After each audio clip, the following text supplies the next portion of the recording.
ಪ್ರಥಮವಾಗಿ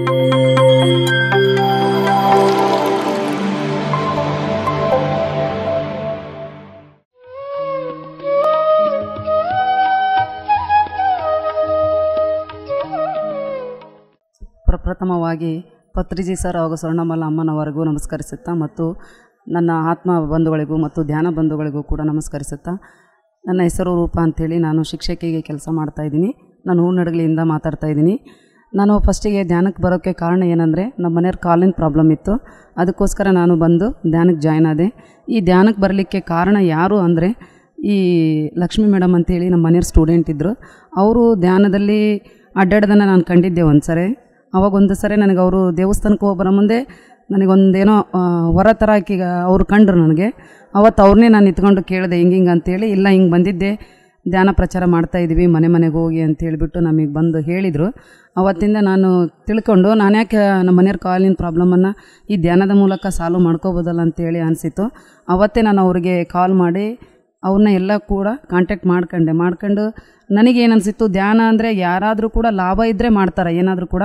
ಬಟ್ ಆದರೆ ನಾನು ಲಕ್ಷ್ಮೀ ಮೇಡಮ್ಗೆ ಅವ್ರನ್ನ ಕೇಳೋಕ್ಕೆ ನನಗೆ ಬೇಜಾರು ಅನಿಸ್ತು, ದುಡ್ಡಿಗೋಸ್ಕರ ಮಾಡ್ತಾಯಿದ್ದಾರೆ ಏನಂತ ಹೇಳ್ಬಿಟ್ಟು. ನಾನು ಅದಕ್ಕೆ ನಮ್ಮ ಪೇರೆಂಟ್ಸ್ ಒಬ್ರು ಯಾರೋ ಸ್ಟೇಟಸ್ಗೆ ಹಾಕಿದ್ರು, ಅವ್ರ ಮೂಲಕ ನಾನು ತಿಳ್ಕೊಂಡೆ. ಇಲ್ಲ ಹಿಂಗೆ ಮತ್ತೇನಾದರೂ ಅವ್ರು ಅಮೌಂಟ್ ಕೇಳ್ತಾರಾ ಅಂತೇಳ್ಬಿಟ್ಟು ನಾನು ಅವ್ರನ್ನ ಕೇಳಿದೆ. ಇಲ್ಲ ಅಂತ ಹೇಳಿದ್ರು ಅವರು. ಓಕೆ, ಇಲ್ಲ, ಯಾವ ದುಡ್ಡು ಇಲ್ಲ ರೀ, ನಾನು ಏನಾರು ಮತ್ತು ಅವರು ಹಾಸ್ಪಿಟಲ್ಲಿ ಗೌರ್ಮೆಂಟ್ ಜಾಬ್ ಮಾಡ್ತಾಯಿದ್ದಾರೆ, ಅದರಿಂದ ಏನಾದರೂ ಸ್ಕೀಮ್ ಇದೆನಾ ಅಂತೇಳ್ಬಿಟ್ಟು ನಾನು ಆ ರೀತಿ ಒಂದು ಆಲೋಚನೆ ಮಾಡಿದೆ. ಬಟ್ ಆದರೆ ನಾನು ಅಲ್ಲಿ ಪೇರೆಂಟ್ಸನ್ನು ಕಾಲ್ ಮಾಡಿ ಕೇಳ್ಕೊಂಡ್ಮೇಲೆ ಅವ್ರು ಹೇಳಿದರು, ಇಲ್ಲ ಮೇಡಮ್, ಅವ್ರು ಯಾವ ದುಡ್ಡಿಗೋಸ್ಕರ ಮಾಡ್ತಾಯಿಲ್ಲ, ಅವರು ಧ್ಯಾನ ಪ್ರಚಾರವನ್ನು ಮಾಡೋದಕ್ಕೋಸ್ಕರ ಹಿಂಗೆ ಮಾಡ್ತಾಯಿದ್ದಾರೆ, ಅಲ್ಲಿ ಯಾರೂ ಕೂಡ ದುಡ್ಡನ್ನು ಕೊಟ್ಟರು ಇಸ್ಕೊಳಲ್ಲ ಅವರು ಅಂತ ಹೇಳಿದರು. ಹಾಗಾದರೆ ಆಯ್ತು ಬಿಡು, ಸ್ವಲ್ಪ ದುಡ್ಡು ಅಂದರೆ ಯಾರೂ ಕೂಡ ಬರೋಕ್ಕೆ ಇಷ್ಟಪಡಲ್ಲ. ಓಕೆ, ಆದ್ದರಿಂದ ನಾನು ಭಾಳ ಜನಕ್ಕೆ ಹೇಳಿದೆ ಹಿಂಗೆ ಅಂತ ಹೇಳ್ಬಿಟ್ಟು. ಹೇಳಿದಾಗ ಏನಾಯಿತು, ನಮ್ಮ ಮನೆ ಅಕ್ಕಪಕ್ಕದಲ್ಲಿ ಕೇಳ್ಕೊಂಡೆ. ಅವರು ಇವ್ರದ್ದು ಬಿಫೋರ್ ಇವ್ರ ಕ್ಲಾಸನ್ನು ಇವ್ರು ಕೇಳ್ಕೊಂಡಿದ್ರು. ಇಲ್ಲೇ ಗವಿಸಿದ್ದೇಶ್ವರ ಮಠದಲ್ಲಿ 5ನೇ ತಾರೀಕು ಒಂದು ಕಾರ್ಯಕ್ರಮ ಮಾಡ್ತಾರೆ, ಶಿವಾನುಭವ ಅಂತ ಹೇಳ್ಬಿಟ್ಟು. ಈ ಕಾರ್ಯಕ್ರಮದಲ್ಲಿ ಅವರು ಬಂದಿದ್ದರು. ಬಂದಾಗ ಸ್ಟಾರ್ಟಿಂಗಲ್ಲಿ ಧ್ಯಾನ ಮಾಡಿಸೋದೇ ಅವರಿಂದನೇ ಕಾರ್ಯಕ್ರಮ ಪ್ರಾರಂಭ ಆಗುತ್ತೆ. ಅಂಥ ಕಾರ್ಯಕ್ರಮವನ್ನು ನಮ್ಮ ಮನೆಯಲ್ಲಿ ಸರೌಂಡಿಂಗ್ ಇರೋರೆಲ್ಲರೂ ಕೂಡ ಶಿವಾನುಭವಕ್ಕೆ ಬಂದಿದ್ದರು. ಬಂದಾಗ ಏನಾಗಿತ್ತು, ಇವ್ರದ್ದೆಲ್ಲ ಧ್ಯಾನವನ್ನು ಕೇಳಿದ್ರು, ಅವರಿಗೆ ಏನೋ ರಿಲೀಫ್ ಅನಿಸಿತ್ತಂತೆ. ಹಾಗಾಗಿ ನಾನು ಇವ್ರ ವಿಚಾರ ಹೇಳಿದಾಗೆ ಅವರು ಒಪ್ಕೊಂಡ್ರು. ಆಯ್ತು ರೀ ಮೇಡಮ್, ನಾನು ಬರ್ತೀನಿ, ನೀವು ಯಾವಾಗಿಂದನೇ ಹೇಳ್ರಿ, ನಾನು ಬರ್ತೀನಿ ಅಂತ ಹೇಳಿದರು. ಆಯಿತು ಅಂತೇಳ್ಬಿಟ್ಟು ನಾನು ನೆಕ್ಸ್ಟ್ ದಿನವೇ ಲಕ್ಷ್ಮೀ ಮೇಡಮರಿಗೆ ಕಾಲ್ ಮಾಡಿದೆ. ಆಯಿತು, ಅವ್ರು ಹೌದು ಅಕ್ಕ ನೀವು ಬರ್ತೀರಾ, ಹಂಗಂದ್ರೆ ನಾನು ಬರ್ತೀನಿ ನಿಮ್ಮ ಮನೆಗೆ ಅಂತಂದರು. ಆದರೆ ಎಷ್ಟು ಜನ ಬರಬೇಕು ಅಂತೇಳಿ ಗೊತ್ತಿರಲಿಲ್ಲ ನನಗೆ. ಓಕೆ, ಇಲ್ಲಕ್ಕ ನೀನು ಒಬ್ಬರಿಂದನೇ ಸ್ಟಾರ್ಟ್ ಮಾಡು, ನೆಕ್ಸ್ಟ್ ದಿನ ಇನ್ನೊಬ್ಬರು ಬರ್ತಾರೆ. ಓಕೆ, ಹಿಂಗೆ ಬೆಳ್ಕಂತ ಹೋಗುತ್ತೆ ಸ್ಟ್ರೆಂತು, ನೀನೇನು ಯೋಚನೆ ಮಾಡಬೇಡ, ಎಷ್ಟು ಜನ ಬರ್ತಾರೋ ಅಷ್ಟು ಜನ ಹೇಳು, ನಾಳೆನೇ ನಾನು ಬರ್ತೀನಿ ಅಂತ ಹೇಳಿದರು. ಆಯಿತು ಅಂತೇಳ್ಬಿಟ್ಟು ನಾನು ಎಲ್ಲರಿಗೂ ಕಾಲ್ ಮಾಡಿದೆ, ಅವ್ರಿಗೂ ಕಾಲ್ ಮಾಡಿದೆ. 6 ಗಂಟೆಗೆ ಬಂದರು. ಇದನ್ನು ಮಾಡಿದ್ದು ನಾನು ಯಾವುದಕ್ಕೋಸ್ಕರ ಅಂದರೆ, ನಮ್ಮ ಮನೆಯವ್ರ ಕಾಲಿನ ಪ್ರಾಬ್ಲಮ್ಗೋಸ್ಕರ ನಾನು ಈ ಒಂದು ಧ್ಯಾನಕ್ಕೆ ಬರಬೇಕಂತೇಳಿ ಆಸಕ್ತಿ ಆಗಿತ್ತು. ಓಕೆ, ಆದ್ದರಿಂದ ನಮ್ಮ ಮನೆಯವರು ಎಲ್ಲ ಲೇಡೀಸ ಬಂದು ಕೂತ್ಕೊಂಡ್ರು. ಒಂದು 7-8 ಮಂದಿ ಲೇಡೀಸ್ ಬಂದು ಕೂತ್ಕೊಂಡಿದ್ರು. ನಮ್ಮ ಮನೆಯವ್ರು ಒಬ್ಬರೇ ಜೆಂಟ್ಸ್ ಇದ್ದಿದ್ದು. ಅವ್ರು ಏನು ಮಾಡಿದರು, ಅವರು ಹೆಣ್ಮಕ್ಳ ಮಧ್ಯೆ ನಂದೇನೈತಿ ಇಲ್ಲಿ ಅಂತ ಹೇಳ್ಬಿಟ್ಟು ಅವ್ರು ಹೋಗ್ತಾಯಿದ್ರು. ಹೋದಾಗ ಏನಾಯಿತು, ಲಕ್ಷ್ಮೀ ಮೇಡಮ್ ಅವರು ಸ್ಟೂಡೆಂಟ್ ಅಲ್ಲ, ಹಾಗಾಗಿ ಮಾತಾಡ್ಕೊಂತ ನಿಂತ್ಕೊಂಡ್ರು. ಮಾತಾಡಬೇಕಾದ್ರೆ ನಾನು ಅಂದೆ, ಇಲ್ಲ ಕರಿ, ಅವ್ರು ಹೋಗ್ತದಾರೆ ನೋಡು ಅಂದೆ ಪಾಪ ಅವ್ರಿಗೆ. ಅವ್ರು ಕರೆದ್ರು. ಕರೆದ ತಕ್ಷಣ ಏನಾಯಿತು, ಮತ್ತೆ ಬಂದು ಜಾಯ್ನ್ ಆದರು. ಜಾಯ್ನ್ ಆದ ತಕ್ಷಣ ಅವ್ರಿಗೆ ಏನಾಯಿತು ಏನೋ ಗೊತ್ತಿಲ್ಲ, ಅವ್ರಿಗೂ ಮಾಡ್ಬೇಕಂತೇಳಿ ಅನಿಸಿತು. ಅವರು ಕೂಡ ಧ್ಯಾನದಲ್ಲಿ ಮಾಡಿದ್ವಿ. ನಮ್ಮ ಮನೆಯಲ್ಲಿ ಕೂಡ 11 ದಿನ ಪ್ರತಿದಿನವೂ ಕೂಡ ಧ್ಯಾನ ಮಾಡ್ತಾ ಹೋದ್ವಿ. ಧ್ಯಾನ ಮಾಡ್ದಂಗೆಲ್ಲ ಏನಾಯಿತು, ನಮಗೆ ಚೇಂಜಸ್ಗಳು ಕಂಡವು. ಹಾಗಾಗಿ ಅವರು ಬಂದು ಎಲ್ಲರನ್ನೂ ಕೂಡಿಸಿ ಸತ್ಸಂಗ ಹೇಳಿದರು, ಮತ್ತು ಧ್ಯಾನವನ್ನು ಮಾಡಿಸಿ PMCಗೆ ನಮ್ಮನ್ನು ಯೂಟ್ಯೂಬ್ಗೆ ಹೋಗ್ರಿ, PMC ನೋಡಿರಿ ಅಂತ ಹೇಳ್ಬಿಟ್ಟು ಅವ್ರು ಹೇಳಿದರು. ಎಲ್ಲ ಸೊಲ್ಯೂಷನ್ನ ಕೊಟ್ಟರು. ಅದರಲ್ಲಿ PMCಗೆ ಹೋದೆ ಅಂದರೆ ನಿಮಗೆ ಏನು ಬೇಕಾದರೂ ಹೊಡೆದ್ರು ಕೂಡ ಅದರಲ್ಲಿ ಸಿಗುತ್ತೆ ಅಂತ ಹೇಳ್ಬಿಟ್ಟು ಅವ್ರು ಹೇಳಿದರು. ಅವಾಗಿಂದ ಎಲ್ಲರೂ ಕೂಡ ನಾವೇನು ಮಾಡಿದ್ವಿ, PMC ನೋಡೋಕ್ಕೆ ಚಾನಲ್ ಮಾಡಿ ಸ್ಟಾರ್ಟ್ ಮಾಡಿದ್ವಿ. ಮಾಡಿದಾಗ ಏನಾಯಿತು, ನೆಕ್ಸ್ಟ್ ದಿನ ಹಿಂಗೆ 11 ದಿನ ಆಯಿತು. 11 ದಿನ ಆಮೇಲೆ ಎಲ್ಲರಿಗೂ ಒಂದೊಂದು ಅನುಭವ ಆಗ್ತಾಯಿದ್ವು. ಆದಾಗ ಏನಾಯಿತು, ನಮ್ಮ ಮನೆಯಲ್ಲಿ ನಾವೇನು ಮಾಡಿದ್ವಿ, ಪ್ರತಿದಿನವೂ ಕೂಡ ಏನು ಮಾಡ್ತಾಯಿದ್ವಿ, ಧ್ಯಾನ ಮಾಡಲಿಕ್ಕೆ ಸ್ಟಾರ್ಟ್ ಮಾಡಿದ್ವಿ. ನಮ್ಮ ಮನೆಯವರು ನಾವೆಲ್ಲರೂ ಕೂಡ ಈಗ ಪ್ರತಿದಿನ ನಾವು 2 ಅವರ್ಸ್ 2 ಅವರ್ಸ್ ನಾವು ಧ್ಯಾನವನ್ನು ಮಾಡ್ತಾಯಿದ್ದೀವಿ. ನಮ್ಮ ಮನೆಯವ್ರ ಕಾಲಿನ ಪ್ರಾಬ್ಲಮ್ ಇರೋದ್ರಿಂದ ಏನಾಯಿತು, ಲಕ್ಷ್ಮೀ ಮೇಡಮು ನೀವು ಎಷ್ಟು ಮಾಡ್ತೀರೋ ನಿಮ್ಮ ಕಾಲು ಅಷ್ಟು ಬೇಗ ಪ್ರಾಬ್ಲಮ್ ಸಾಲ್ವ್ ಆಗುತ್ತೆ ಅಂತ ಹೇಳಿದರು. ಅವರು ಏನು ಮಾಡ್ತಾಯಿದ್ದಾರೆ, ಅವರು ಡೈಲಿ 2 ಅವರ್ಸ್ ಮಾಡ್ತಾಯಿದ್ದಾರೆ. ಅದು ಯಾವಾಗಂದರೆ ಬೆಳಗ್ಗೆ 5 ಗಂಟೆಯಿಂದ 7 ಗಂಟೆವರೆಗೂ ಅವರು ಧ್ಯಾನ ಕೂತ್ಕೊಂಡಿರ್ತಾರೆ. ನಾನು 5 ಗಂಟೆಯಿಂದ 6 ಗಂಟೆಗೆ ನಾನು ಕೂತ್ಕೊಂಡಿರ್ತೀನಿ. ನಾನು ಅದನ್ನು ಹಚ್ಕೊಂಡು ನಾನು ಕೆಲಸವನ್ನು ಮಾಡಿ ಸತ್ಸಂಗವನ್ನು ಕೇಳ್ತೀನಿ. ಧ್ಯಾನ ಮಾಡೋದು ಒಂದರಿಂದ ನಮಗೇನು ಚೇಂಜಸ್ ಆಗಲ್ಲ. ನಾವು ಪ್ರತಿದಿನವೂ ಕೂಡ ಸತ್ಸಂಗವನ್ನು ಕೇಳಬೇಕು. ಸತ್ಸಂಗವನ್ನು ಕೇಳಿದರೆ ಅದರಲ್ಲೇ ನಮಗೆ ಅನೇಕ ವಿಚಾರಗಳು ಬರ್ತವೆ. ಡೈಲಿ ನಾವು ಬೇರೆ ಬೇರೆ ವಿಚಾರಗಳನ್ನು ಅಳವಡಿಸ್ಕೊಡ್ತಾ ಇರ್ತೀವಿ. ಬಟ್ ಅದು ನೆಕ್ಸ್ಟ್ ದಿನ ಏನಾಗುತ್ತೆ, ಸತ್ಸಂಗ ಕೇಳಿದರೆ ನಮ್ಮ ಒಂದು ಮೆಂಟಲಲ್ಲಿ ಇರುವಂಥ ಎಲ್ಲ ಕೆಟ್ಟ ಭಾವನೆಗಳು ಏನಾಗುತ್ತೆ ಆವತ್ತು ಸತ್ಸಂಗದಿಂದ ನಮಗೆಲ್ಲವೂ ಏನಾಗುತ್ತೆ ಮತ್ತು ಆ್ಯಸ್ ಇಟ್ ಈಸ್ ನಾವು ಹಾಕ್ತೀವಿ. ಆದ್ದರಿಂದ ನಾವೆಲ್ಲರೂ ಕೂಡ ಏನು ಮಾಡಬೇಕು, ಧ್ಯಾನ ಮಾಡಿದ್ರು ಒಂದು ಪಾರ್ಟ್ ಅದು. ನೆಕ್ಸ್ಟ್ ಸತ್ಸಂಗನೂ ಕೂಡ ನೀವೇನು ಮಾಡಬೇಕು, ಪ್ರತಿಯೊಬ್ಬರೂ ಕೂಡ ನೀವು ಸತ್ಸಂಗವನ್ನು ಕೇಳಬೇಕು.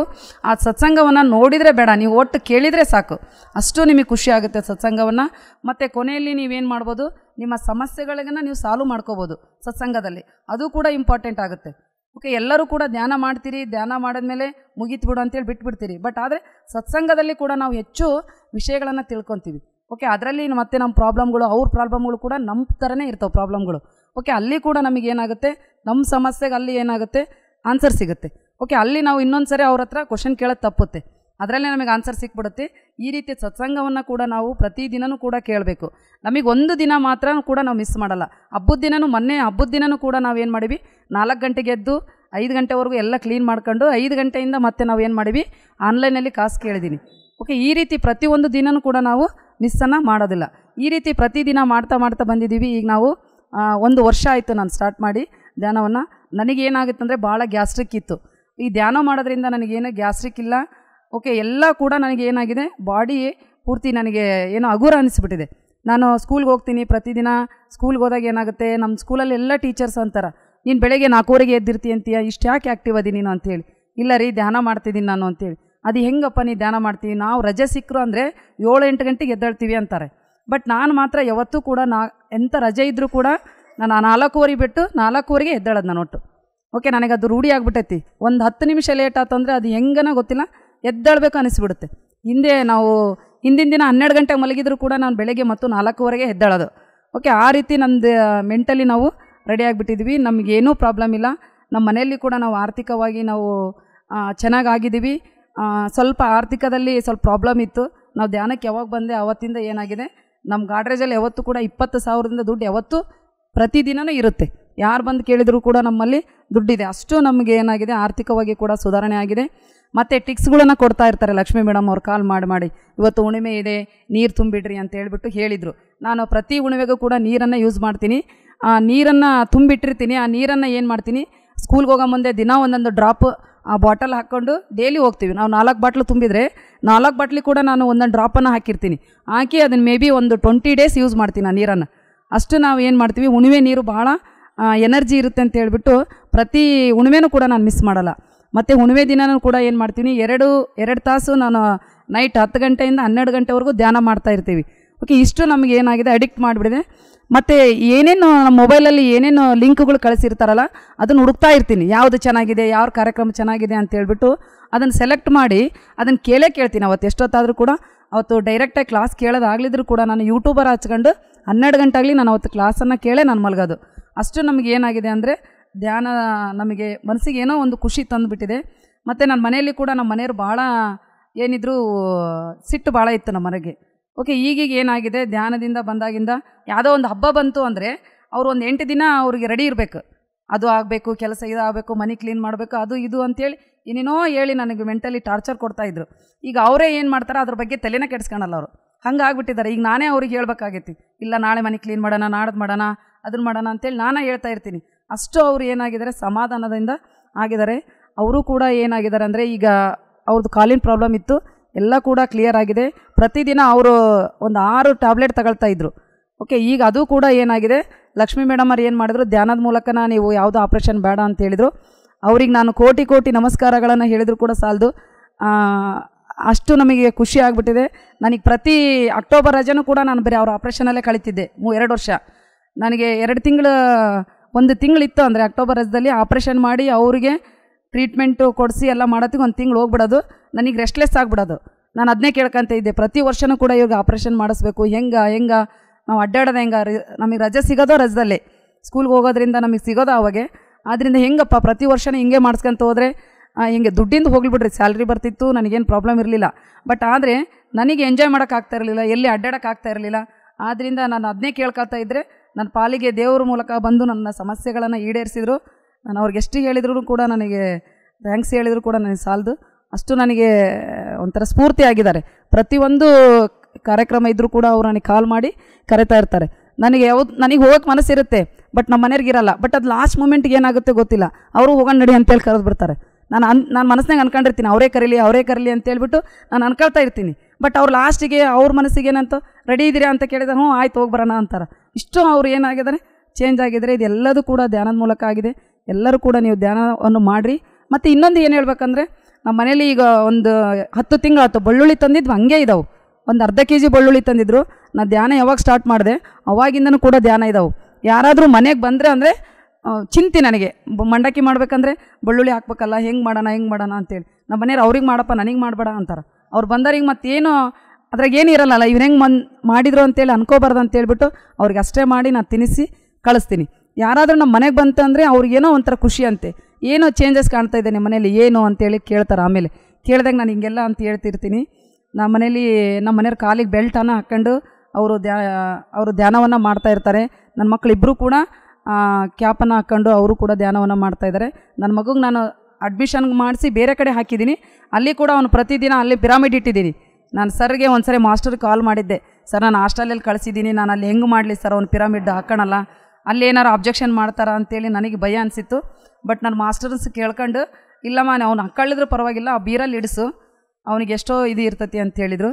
ನಾನು ಆದರೂ ಕೂಡ ಸಮಾಧಾನ ಆಗಲಿಲ್ಲ. ಅವ್ನಿಗೆ ಹೇಳಿದೆ ರಾತ್ರಿ ಮಲಗೋ ಮುಂದೆ 10 ನಿಮಿಷ ಆದರೂ ಹಾಕ್ಕೊಂಡೆ ನೀನು ಮಲಗಪ್ಪಿ ಅಂತೇಳಿ. ಅವನ್ನೆಲ್ಲರೂ ಮಲಗಿದ ಮೇಲೆ 10 ನಿಮಿಷ ಹಾಕ್ಕೊಂಡು ಮಾಡ್ತಾ ಇದ್ದಾನಂತೆ. ನನಗೆ ಭಾಳ ಖುಷಿಯಾಗಿದೆ. ನಮ್ಮ ಮನೇಲಿ ಅವನೇ ಭಾಳ ಸಿಟ್ಟು ಮಾಡ್ತಾಯಿದ್ದ. ಈಗ ಅದಕ್ಕೆ ಹೋದ್ಮೇಲಿಂದ ನನಗೆ ಮನೆ ಭಾಳ ಖುಷಿ ಇದೆ. ಎಲ್ಲರೂ ಕೂಡ ಖುಷಿಯಿಂದ ಇದ್ದೀವಿ. ಮತ್ತು ನಾನು ಬೆಳಿಗ್ಗೆ ನಮ್ಮ ಸ್ಕೂಲಲ್ಲಿ ಏನು ಮಾಡ್ತಾಯಿದ್ರು, ಒಂದು 3 ಪೀರಿಯಡ್ ಆಗತ್ತಿಗೆ ಎಲ್ಲ ಟೀಚರು ಸುಸ್ತು ಆಗಿಬಿಡ್ತಾರೆ. ಅಪ್ಪ ಹುಡ್ರು ಕೊಟ್ಟಾಗ ಒಯ್ಕೊಂಡು ಸಾಕಾಗಿದೆ ಅಂಥೇಳಿ. ನನಗೆ ಮಾತ್ರ ಯಾವತ್ತೂ ಕೂಡ ಎನರ್ಜಿ ಕಡಿಮೆ ಆಗಿಲ್ಲ. ನಾನು ಸಾಯಂಕಾಲ ಬಂದ ತಕ್ಷಣ ಮತ್ತೆ ಆ್ಯಸ್ ಇಟ್ ಈಸ್ ನನ್ನ ಕೆಲಸವನ್ನು ನಾನು ಮಾಡ್ಕೊಳ್ತಾ ಹೋಗ್ತಾ ಇರ್ತೀನಿ. ಅವರು ಮತ್ತೆ ಸಾಯಂಕಾಲ ಹೋಗಿ ಒಂದು ತಾಸು ರೆಸ್ಟ್ ಮಾಡ್ತಾರೆ. ನನಗೆ ಯಾವುದೂ ಕೂಡ ರೆಸ್ಟ್ ಬೇಡ. ನಾನು ಮಲಗೋದು 11ವರೆಗೆ, ಮತ್ತು ಬೆಳಗ್ಗೆ ಎದ್ದೇಳದೆ 4:15 4:00 ಓಕೆ. ಈ ರೀತಿ ನನ್ನ ರೊಟೀನ್ ಆಗಿಬಿಟ್ಟಿದೆ. ಯಾವುದೂ ಕೂಡ ನಿದ್ದೆ ಅಂತ ನನ್ನ ಮನಸ್ಸಿನಾಗ ಬರೋದೇ ಇಲ್ಲ, ನಿದ್ದೆ ಮಾಡಬೇಕು ಅನ್ಸೋದಿಲ್ಲ. ಆ ರೀತಿ ನಾನು ಚೇಂಜ್ ಆಗಿಬಿಟ್ಟಿದ್ದೀನಿ. ನನಗೆ ಪ್ರತಿದಿನವೂ ಧ್ಯಾನ ಮಾಡ್ದಂಗೆಲ್ಲ ನನಗೆ ಖುಷಿ ಆಗ್ತಾಯಿದೆ. ಮತ್ತು ಇನ್ನೊಂದು ಏನು ಮಾಡೋದೆ ಅಂದರೆ, ನಾನು ಮನೆಯಲ್ಲಿ ಏನು ಸಂಕಲ್ಪಗಳನ್ನು ಹಾಕ್ಕೊಂಡಿದ್ದೀನಿ. ಸಂಕಲ್ಪಗಳನ್ನು ನಾನು ಪ್ರತಿ ಒಂದೊಂದು ತಾಸಿಗೂ ಕೂಡ ನಾನು ರಿಪೀಟ್ ಮಾಡ್ತಾ ಇರ್ತೀನಿ. ಓಕೆ, ಅದು ನನಗೆ ಬಾಯಿಪಾಠ ಆಗಿಬಿಟ್ಟಿದೆ. ನಾನು ಪ್ರತಿಯೊಂದು ಕೂಡ ನಾನು ದಿನಕ್ಕೊಂದು 10-20 ಸರಿ ನಾನು ಒಂದು ಪೀರಿಯಡ್ ಆಯಿತು ಕ್ಲಾಸಲ್ಲಿ ಅಂದರೆ, ಹೊರಗೆ ಬಂದೆ ಅಂದರೆ ಅಲ್ಲಿ ಕೂಡ ಸಂಕಲ್ಪ ಹೇಳ್ಕೊಂಡೆ ನಾನು ನೆಕ್ಸ್ಟ್ ಕ್ಲಾಸಿಗೆ ಹೋಗೋದು. ಓಕೆ, ಒಟ್ಟು ಏನೋ ಒಂದು ಎನರ್ಜಿ ಬರುತ್ತೆ ಅಂತ ಹೇಳ್ಬಿಟ್ಟು ನಾನು ಆ ರೀತಿ ಸಂಕಲ್ಪಗಳನ್ನು ಪ್ರತಿದಿನವೂ ದಿನಕ್ಕೊಂದು 50-60 ಸರಿ ರಿಪೀಟ್ ಆಗುತ್ತದು. 10 ಸಂಕಲ್ಪಗಳಿದ್ದಾವೆ. ನಾನು 10 ಸಂಕಲ್ಪಗಳನ್ನು ಪ್ರತಿನಿತ್ಯ ಪ್ರತಿ 1 ಅವರ್ಗೂ ಕೂಡ ನಾನು ಮಾಡ್ತಾಯಿದ್ದೀನಿ. ಓಕೆ, ಇಷ್ಟು ಹೇಳಲು ನನಗೆ ಅವಕಾಶ ಮಾಡಿಕೊಟ್ಟಂಥ ಮತ್ತು ನಮ್ಮೂರಿಗೆ ನಾವು ಕರೆಯದೇ ಬಂದ ಭಾಗ್ಯ ಅನ್ನಂಗೆ PMC ಅವರು ನಮ್ಮ ಒಂದು ಅನುಭವಗಳನ್ನು ಹಂಚ್ಕೊಳ್ಳಲು ನಮ್ಮ ಊರಿಗೆ ಬಂದಿದ್ದಾರೆ. ಓಕೆ, ಅವ್ರಿಗೂ ಕೂಡ ನಾನು ಹೃದಯಪೂರ್ವಕವಾಗಿ ಧನ್ಯವಾದಗಳನ್ನು ಅರ್ಪಿಸ್ತೀನಿ. ಧನ್ಯವಾದಗಳು. Thank you sir. PMC Kannada channel ಅನ್ನು ಲೈಕ್ ಮಾಡಿ, ಶೇರ್ ಮಾಡಿ, ಸಬ್ಸ್ಕ್ರೈಬ್ ಮಾಡಿ ಮತ್ತು ಮಾಡಿಸಿ. ಎಲ್ಲರಿಗೂ ಧನ್ಯವಾದಗಳು.